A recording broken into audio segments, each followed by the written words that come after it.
Imagine waking up in a world with no books, no maps, no clocks.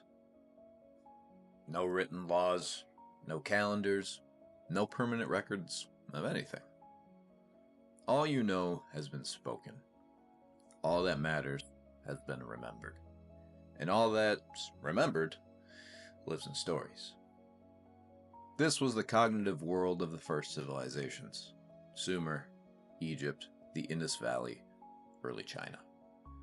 Cities were forming, hierarchies emerging, but the thinking was ancient, oral, and deeply embedded in community. Their thoughts shaped how they lived, how they built, how they related to the earth and to each other. If we want to understand how early humans lived, we first have to understand how they thought. Before writing, knowledge had to live somewhere, and so it lived in people. Memory wasn't personal, it was cultural. Elders carried histories, healers carried rituals, storytellers carried law, morality, and identity. These roles weren't symbolic, they were functional, vital to survival. Thought in this world was rhythmic, patterned, easy to remember. Repetition wasn't lazy, it was strategy. Metaphor wasn't decorative, it was necessary. You thought in sound, not in symbols. You listened to remember. You spoke to preserve. Truth was shared through performance, not argument, but narrative. Not evidence, but trust. This was a world where forgetting wasn't just inconvenient, it was a threat to continuity itself.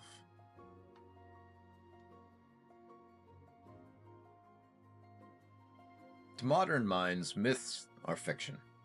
But to early minds, myths were maps. They explored the cycles of the seasons, the birth of the river, the reason for thunder, fire, fertility, and death. But myths did more than explain the world. They organized it. A story told around the fire was also a story about behavior. What to honor, what to fear, what to repeat.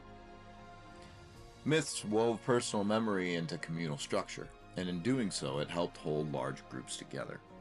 Before there were laws, there were stories. Before contracts, cosmologies.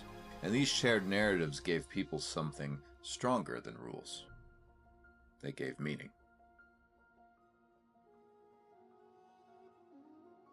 Early human thought wasn't mechanical. It wasn't separate from nature.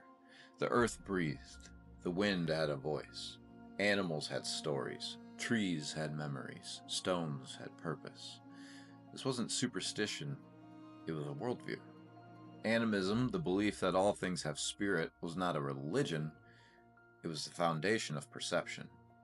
If every mountain, storm, and animal was alive in some way, then interaction meant relationship. And relationship meant responsibility.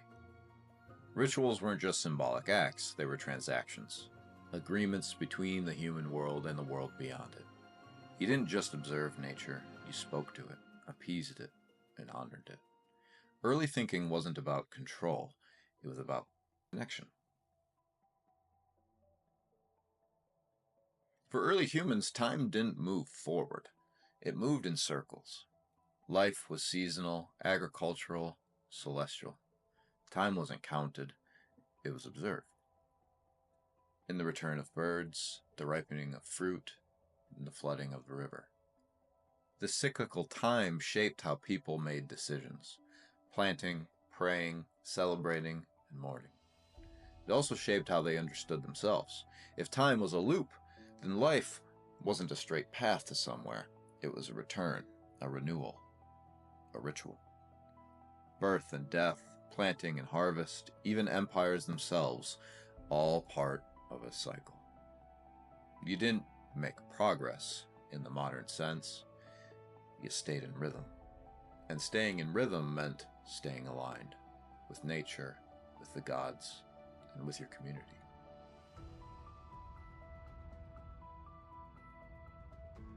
Then came writing. With writing came storage. With storage came scale. With scale came abstraction. Law could now be codified. Myth could be canonized. Time could be scheduled. But something shifted. As societies grew more complex, the rhythms of the past were replaced by measurements, calendars, and ledgers. Thought became more linear, more formalized, more external. And yet, something remains. We still tell stories to make sense of suffering. We still use metaphor to describe emotions. We still hold rituals, even if we don't call them that. We still reach for meaning beneath the surface of the visible. The early mind isn't gone. It's folded inside of us, layered beneath the digital, the rational, and the modern. And sometimes, if we pay attention, we can still hear it speaking.